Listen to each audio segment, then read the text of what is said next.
ہم سے کچھ نہیں ہوا. اگر تاریخ میں آپ کو بتاؤں میرے عزیزو، آپ کو پتہ ہے اس ہندوستان کی سرزمین پر سب سے پہلے لشکر اسلام کی سپہ سالاری کرتے ہوئے آنے والا ایک نوجوان محمد بن قاسم 10,000 کا لشکر لے کر عرب سے آیا تھا اور پرچم اسلام لہرایا تھا. تاریخ میں آج بھی رقم ہے.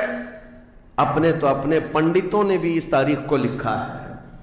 ہاں، پنڈتوں نے بھی لکھا ہے. اور یہ محمد بن قاسم 10,000 کی سپہ سالاری کے ساتھ ہندوستان میں آ کر اسلام پھیلایا.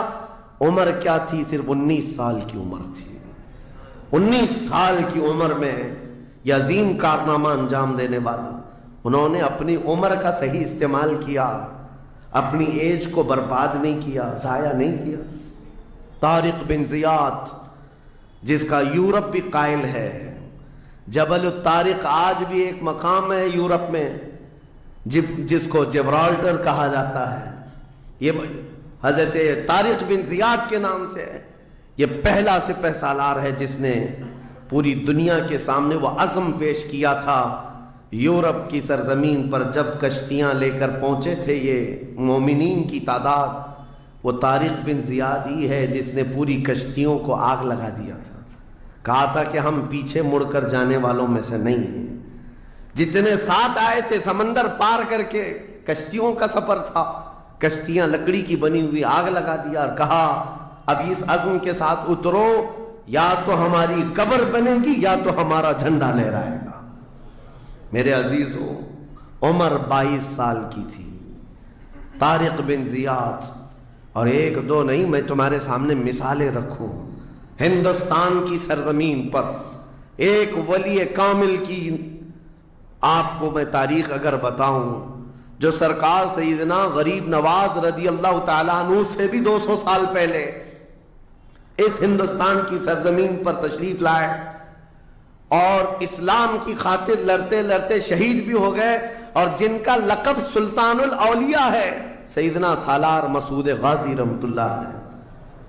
ان کے متعلق یہ فرمایا گیا وہ سلطان الاولیاء ہیں، ہندوستان کے اولیاء اکرام کے بادشاہ کی حیثیت ہے. سرکار غریب نواز سے بھی پہلے آئے، لیکن ان کی عمر ان کی شہادت کے وقت 19 سال کی تھی. صرف 19 سال کی عمر میں وہ مقام عظیم پا لیا.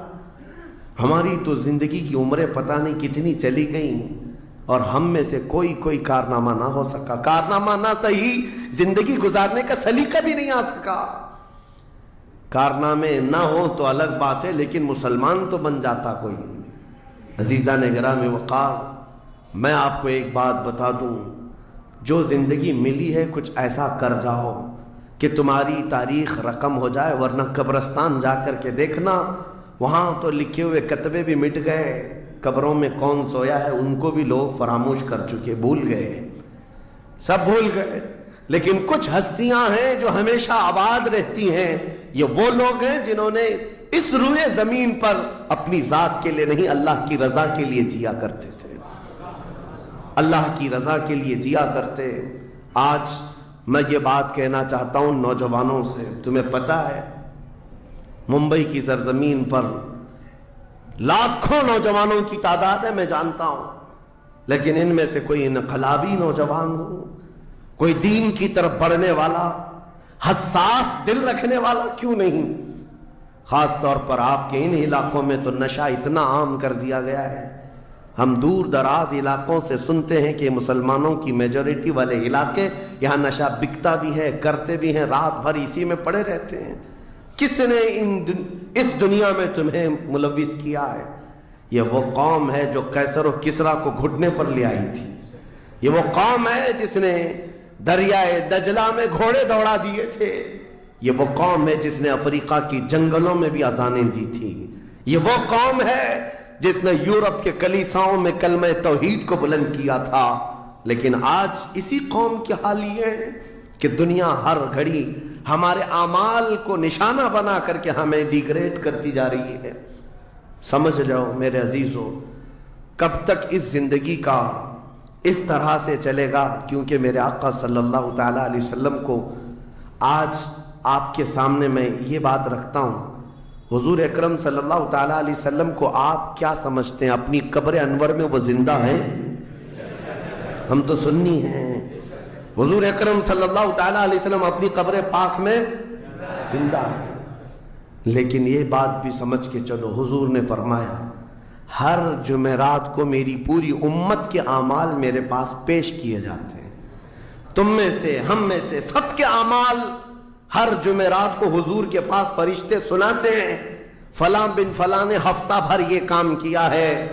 حضور فرماتے ہیں اگر برے اعمال پیش ہوتے ہیں تو مجھے غم ہوتا ہے، میں استغفار کرتا ہوں اللہ کی بارگاہ میں، اور اچھے اعمال آتے ہیں تو شکر بجا لاتا ہوں، اس کے لیے دعا کرتا ہوں۔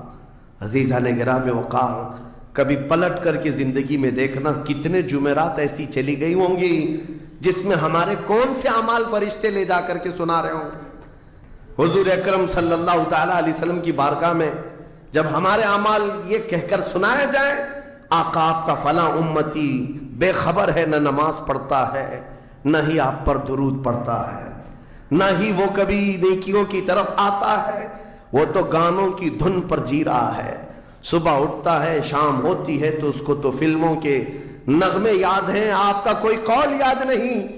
بتاؤ میرے آقا صلی اللہ تعالیٰ علیہ وسلم کو فرشتے جب ہمارے متعلق یہ خبر دے رہے ہو، کیا حضور پاک صلی اللہ تعالیٰ علیہ وسلم کو اس بات کا قلق نہیں ہوتا؟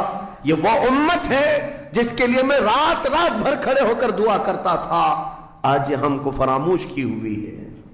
زندگی گزارنے کا مقصد سمجھ جاؤ میرے عزیزوں، اسی لیے میں آپ کو کہتا ہوں کہ زندگی یہ نہیں ہے، حضور تاج الشریعہ رحمۃ اللہ علیہ نے فرمایا زندگی یہ نہیں ہے کسی کی کسی کے لیے، زندگی ہے نبی کی نبی کے لیے، نہ سمجھ مرتے ہیں زندگی کے لیے، جینا مرنا ہے سب کچھ نبی کے لیے۔ جو لوگ یہ سمجھ جائیں اس نقطے کو، انہوں نے زندگی کی مرادوں کو پا لیا ہے، وہ حصولیاب ہو چکے ہیں۔ لیکن جو اب تک بھٹکے ہوئے ہیں ان کو میں دعوت فکر دوں گا، ایک بار سوچ لو، ایک بار سوچ لو، ویسے ہی دنیا ختم ہونے والی ہے اور تمہاری موت آنے والی ہے، ایک بار سوچ لو، ایک بار سوچ لو کہ ہمارے ساتھ آخرت میں ہونا کیا ہے، قبر میں ہمارے ساتھ بیٹھنے والا کون ہے، ہمارے ساتھ تنہائی کا نگہبان کون ہے، اور محشر کے اس بھرے میدان میں ہمارا ہاتھ پکڑنے والا کون ہے۔ جب بار بار یہ سوچو گے تو اس فکر کو پہنچو گے کہ وہ صرف اور صرف ایک ہی ذات ہے، کون دیتا ہے دینے کو منہ چاہیے، دینے والا ہے سچا۔ حضور پاک صلی اللہ تعالیٰ علیہ وسلم کی طرف لو لگا دو کو جن لوگوں نے اپنی زندگی میں پہچان لیا وہ امام اہل سنت بن گئے، مجدد وقت بن گئے۔ اعلیٰ حضرت امام اہل سنت فاضل بریلوی رحمۃ اللہ تعالیٰ علیہ کے متعلق ایک بات میں آپ سے کہوں، وہ بڑے عالم تھے، بڑے فقیہ تھے، بڑے محدث تھے، اور بہت سارے علوم پر انہیں مہارت تامہ حاصل تھی، سب اپنی جگہ پر، لیکن یہ سارے علوم نے مل کر اعلیٰ حضرت کو اعلیٰ حضرت نہیں بنایا۔ ان کو اعلیٰ حضرت بنانے والی چیز حقیقت میں عشق رسول ہے۔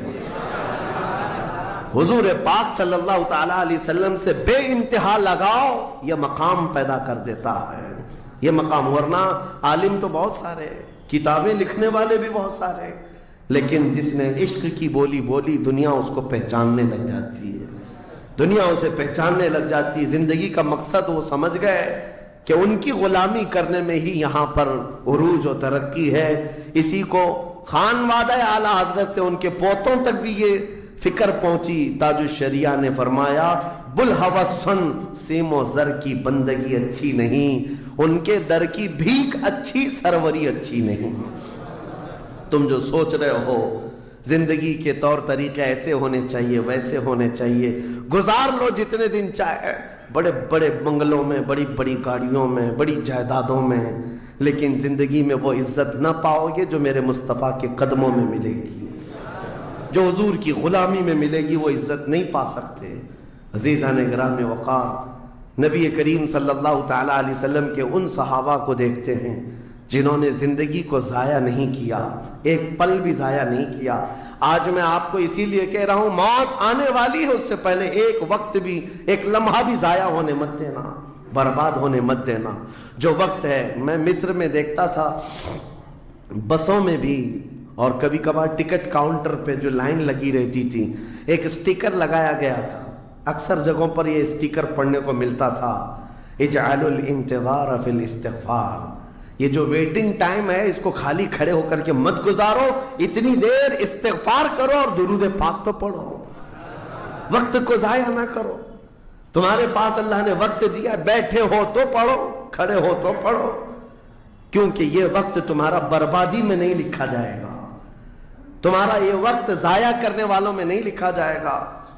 عزیزان گرامی وقار، آپ کو میں ایک بات بتا دوں، جن لوگوں نے اپنی زندگیوں میں بڑے بڑے محلات بنائے، آج ان کے لیے بھی تاریخ ہے، مگر کس انداز سے، کس انداز سے.